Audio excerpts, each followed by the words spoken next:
1316 gaixok koronavirusa gainditu dute Nafarroan, 126 alta berri eta 4 heriotza izan dira azken egunean.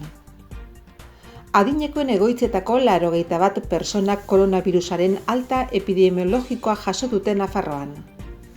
Nafarroak 980 kakotxe 4 milioi euro bildu ditu 2020ko lehen hiruhilekoan. Vianako Printzia erakundeak ohartarazi du koronavirusaren aurkako desinfektatzaile kalte konponezinak eragin ditzaketela ondare historikoan. Hezkuntzak 3. hiruhilekoko urruneko hezkuntza jardunerako jarraibide berriak bidali dizke ikastetxeei. Osasun publikoak prebentzio protokolo bat landu du azoka txikietarako eta kaleko salmentarako. Bertan bera utzi dituzte arrosariako jaiak.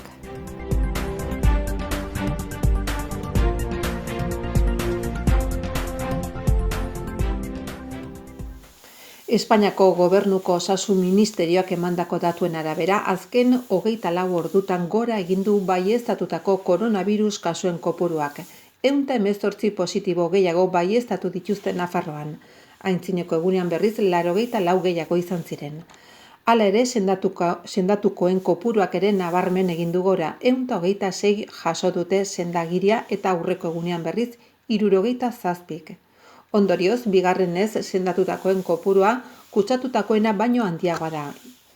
Bestalde, beste behin ere ez du inor zainketa intensiboko unitatean sartu behar izan eta ospitaletako gune arruntetan 17 lagun sartu dituzte.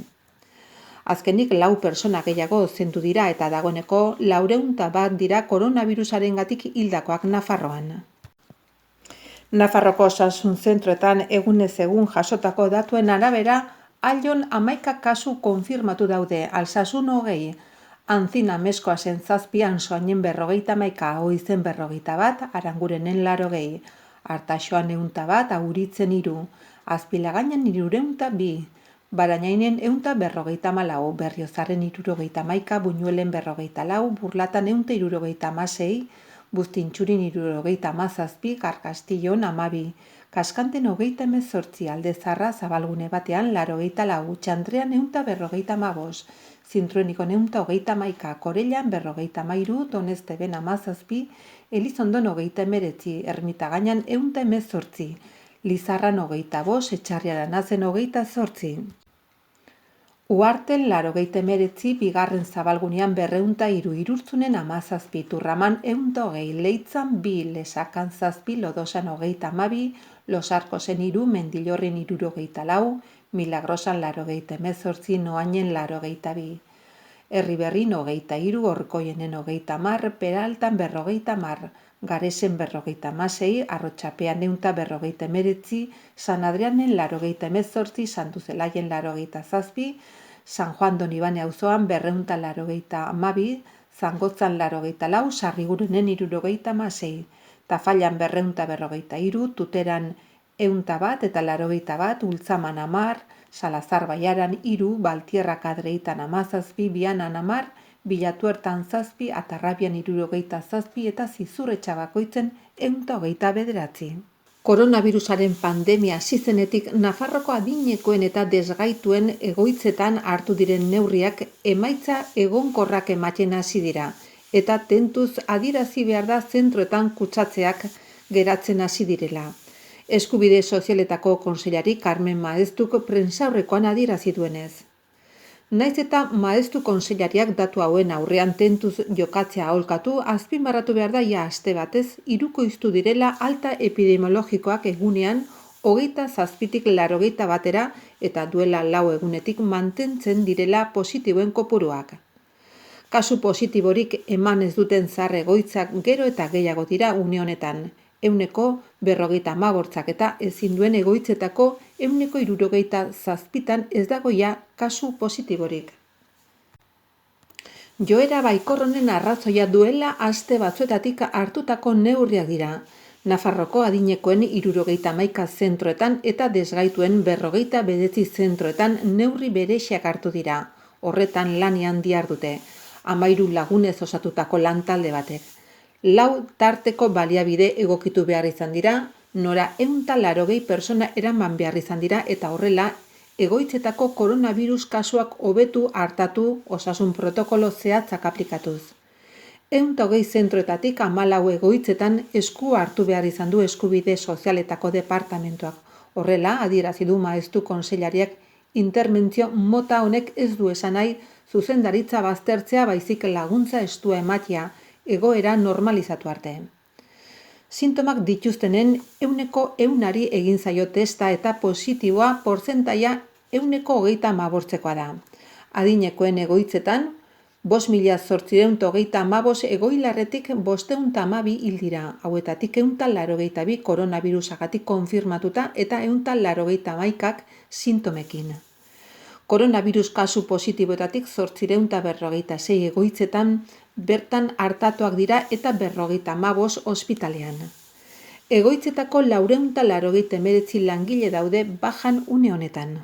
Nafarroko Foru Ogasunak 980 kakotx 4 milioi euro bildu ditu martxora bitarte, hau da, iazko denboraldi berean, baino 100 kakotx 9 gutxiago.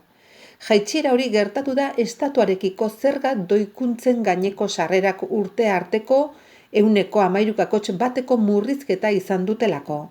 Hitzarmen ekonomikotik eratorritako zeharkako zerga direla eta Foru Ogasunaren zuzeneko kudeaketako diru bilketaren bilakaera positiboa izan baita. 689 kakotx 6 milioi eurokoa urte arteko 103 kakotx 7ko hazkundearekin. Datu hoien eta beste batzuen berri eman die Ekonomia eta Ogasuneko kontseilaria den Elma Sainzek gainerako foru exekutibori atzoko bileran. Bileraren ondorengo prentsaurrekoan Saiz kontseilariak zehaztu du Nafarroan zuzeneko zergen diru bilketa 470 kakotx 1 milioi eurokoa izan dela, beraz, kopuru absolutuetan 102 kakotx 5 hazi da aurreko ekitaldiko lehen hiruhilekoarekin alderatuz. Nafarroko gobernuak Vianako Printzia erakundearen bidez ohartarazi du koronavirusaren aurrean produktu desinfektatzaileak erabiltzeak kalte konponezinak eragin ditzakela monumentuetan eta artelanetan, eta beraz, kusatutako ondasun eta objektuak kentzea edo zigilatzea gomendatzen du desinfektatu beharrean. Foru komunitateko ondare historiko artistikoa zaintzeko helburuarekin Kultura Ministerioak gai horren inguruan ezarritako jarraibideak hedatzen ari da Vianako Printzia erakundea. Ildo horretan erakundean gomendatu du edozein jarduera egin aurretik harremanetan jar daitezela ondare historikoaren zerbitzuko teknikoekin. Horretarako idatzi mezu bat patrimoniohistorico@navarra.es edo conservacion@navarra.es helbidetara edo deitu 676 988 00 edo 626 988 5207 telefono zenbakietara. Horrez gain, informazio gehiago eskura daiteke Kultura Ministerioak eta Vianako Printzia erakundeak ondarea konserbatzeko eskaintzen dituen gomendio gidetan. Erregistro, ondasun higigarri eta arkeologia ataleko burua den Alicia Antxok azaldu duenez, birusak ez die zuzenean eragiten artelanei, baina higiene eta desinfekzio neurriek efektu oso suntsitzaileak izan dezakete eginda dauden material hauletan. Gela, alkohol etilikoa, lixiba ur oxigenatua edo amoniakoa duten soluzio hidroalkoholikoak dira koronavirusaren aurka erabiltzeko produktu desinfektatzaile eraginkorrenak, xaboiarekin batera, baina material horiek urarekin nahastuta.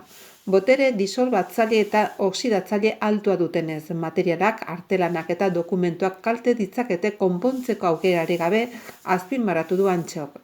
Ildo horretan, birusak gainazal ezberdinetan gehienez 9 egun irauten duela ziurtatu du erresistentzia handieneko kasuetan, beraz, haren ustez, zentzuz aztertu behar da benetan beharrezkoa den ondasun hoiengan desinfekzio masibok egitea. Kontuan izanik gainera, hoietako asko eliza, museoak, etxe historikoak herritarrentzat itxita daudela.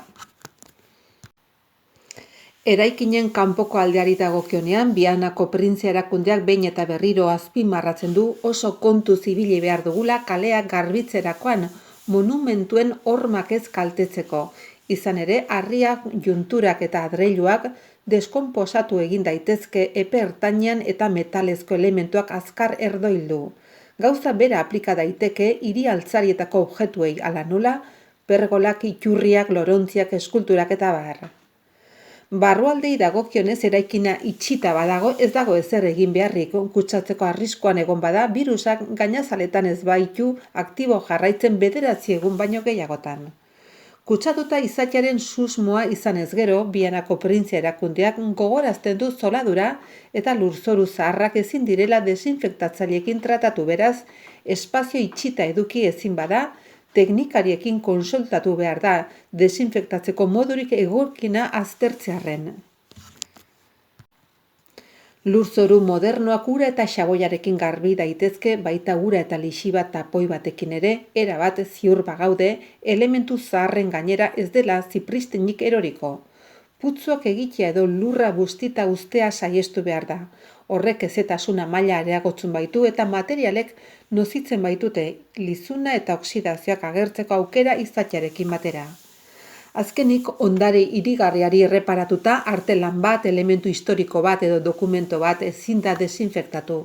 Espazio erabiltzen bada eta elementuaren bat patogenoa izateko arriskuan egon bada, egokiena da objektuan 40 aldian jartzea. 9 egunez inor ez sartzeko moduko leku batean eta lan hori eskularruekin eta maskararekin behar bezala babestuta egingo da. Objektuak pisua eta edo tamainarengatik erretiratu ezin badira esi bat jarriko dugu kutsatutako elementuarekin pertsonek kontakturik izan ez dezaten. Azkenik, Bianako Printzia erakundearentzat garrantzitsua da alarma egoeran, ondare historikoa lapurretan eta vandalismoaren aurka babesteko neurriak areagotzea bereziki eraikina itxita badago. Modu horretan tarteka ikuskatzea joatea gomendatzen du babesteko behar bezalako neurri personalak hartuta maskara eta eskularruak eta ohiz kanpoko zerbait ikusiz gero, segurtasuneko indar eta kidegoi jakinaraztea. Nafarroko Gobernuko Hezkuntza Departamentuak ikastetxetako ekintzak bertan bera jarraituko duenez, ikastetxei hezkuntza jardueraren gaineko instrukzioak bidali dizkie. Agirian, egungo ikasturte akademikoko 3. hiruhilekoa garatzeko orientabideak agertzen dira eta bereziki hezkuntza jarduerari buruzko alderdi garrantzitsuak, hala nola egutegia, eskolaratzea, ikasleen parte hartzea, kurrikuluna, programazioak eta ebaluazioa, sustapena eta titulazioa lehen hezkuntzako, derrigorrezko 2. hezkuntzako, batxilergoko eta lanbide heziketako erdi eta goi mailako eta oinarrizko lanbide heziketako etapetan.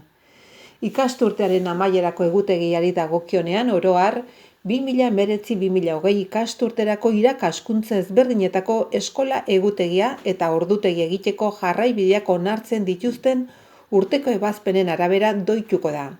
Ez da eskola egun osagarririk egongo ekainean eta uztailan.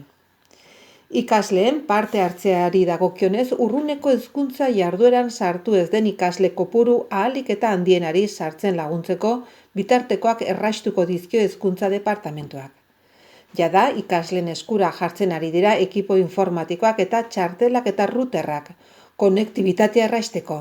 Aurreko aukera ezinezkoa bada ikasketa prozesuarekin jarraitzeko ezinbesteko materiala didaktikoak entregatzen dira. Ikasturteko 3.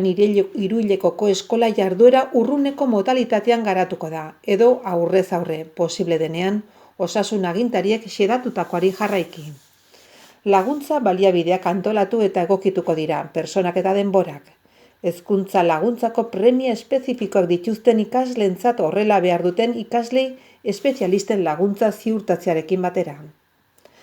Kurrikulunari begira, 3. hiruhilekoan irakaslek orain inoiz baino gehiago ikasleen espezifikotasuna aintzat hartuta aurreko ikaskuntzak errekuperatzeko, errepasatzeko, indartzeko eta hala badagokio, gehitzeko jarduerak egingo dituzte, ikasle guztiekin edo batzuekin beharrezkoa izanez gero. Era berean, programazio didaktikoak berrikusiko dira hasiera batean aurreikusitako edukien, ikasketen eta gaitasunen garapen doitzeko. Ikastetxe jarraibidea bidali zaizkiela jakinarazi die, Hezkuntza Kontseilariak Foru Gobernuko kidei asteko lansaioan. Carlos Jimeno kontseilariak ondoren esan du, programazioak malgutu egingo direla bereziki etapa amaierako titulazioa lortzera bideratzen duten mailetan ikasleek hori lor dezaten. Ikaslearen ikasketan azken ebaluazioan kontuan hartuko dira oro har ikasturte osoko ebaluazioak eta aurrean definitutako ikasketen eta ezinbesteko gaitasunen garapen maila baloratuko da bereziki. Hezkuntza kontseilariak nabarmendu du, kasu bakar batean ere ezin izango direla ikasleen azken emaitzak kaltetu hirugarren hiruhilekoko urruneko metodologia aldatzetik eratorritako zailtasuna medio. Nafarroko gobernuak protokolo bat igorri die tokiko erakundei merkatu txikietan koronavirusaren transmisioa prebenitzeko eta ibilgailu ibiltariek kalez kale saltzeko higiene gomendioekin.